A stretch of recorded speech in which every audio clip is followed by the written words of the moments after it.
വാർത്താസമ്മേളനം ആരംഭിക്കുന്നു. നോക്കാം പ്രധാന വാർത്തകൾ. സിദ്ധാർത്ഥന്റെ മരണത്തിൽ സിബിഐ അന്വേഷണത്തിന് മുഖ്യമന്ത്രി ഉറപ്പു നൽകിയെന്ന പിതാവ് മരണത്തിലെ സംശയങ്ങൾ മുഖ്യമന്ത്രിയെ അറിയിച്ചു. എന്റെ ഒരു ആവശ്യം ഞാൻ ആദ്യമേ പറഞ്ഞു, സാർ ഒരു സിബിഐ അന്വേഷണം വേണം, സിബിഐ അന്വേഷണം വേണം. കാരണം അവന് മരിച്ചതല്ല കൊന്നതാണെന്ന് ഞാൻ തുറന്നു പറഞ്ഞു. അതുകൊണ്ട് വായിച്ചു നോക്കിയിട്ട് എന്നോട് ഉറപ്പാ പറഞ്ഞത്. അല്ല നോക്കട്ടെ എന്ന് പറഞ്ഞില്ല. ഓക്കെ, ഞാൻ സിബിഐ അന്വേഷണം വേണമെങ്കിൽ സിബിഐ അന്വേഷണം തന്നെ ചെയ്യാം, ഒരു കുഴപ്പമില്ല. 23 വർഷമായി ദുരിത ജീവിതത്തിലെ റാഗിംഗ് ഇര മനോനില തെറ്റി ചികിത്സയിൽ കഴിയുന്നത് കാസർഗോഡ് ചെറുവത്തൂരിലെ സാവിത്രി. സ്ഥാനാർത്ഥി ചിത്രം തെളിഞ്ഞതോടെ സംസ്ഥാനത്തിന് പ്രചരണ ചൂട്. തിരുവനന്തപുരത്ത് LDF കൺവെൻഷൻ മുഖ്യമന്ത്രി ഉദ്ഘാടനം ചെയ്യും. തൃശൂരിൽ റോഡ് ഷോയോടെ തുടക്കമിടാൻ കെ മുരളീധരൻ. ഷാഫി പറമ്പിൽ നാളെ വടകരയിൽ.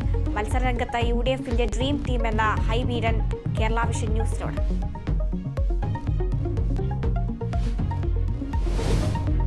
അതിരപ്പിള്ളിയിൽ ആദിവാസി പെൺകുട്ടിയെ മദ്യം നൽകി പീഡിപ്പിച്ചു. പരാതിയുമായി കുട്ടിയുടെ പിതാവ്. 16-കാരി അവശനിലയിൽ. ചാലക്കുടി താലൂക്ക് ആശുപത്രി.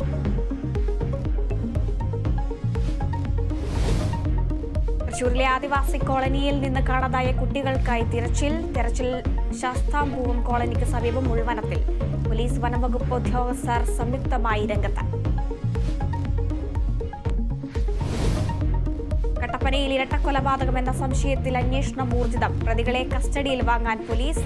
വിഷ്ണുവിന്റെയും കുടുംബത്തിന്റെയും ജീവിതം ദുരൂഹത നിറഞ്ഞതെന്ന വാർഡ് മെമ്പർ.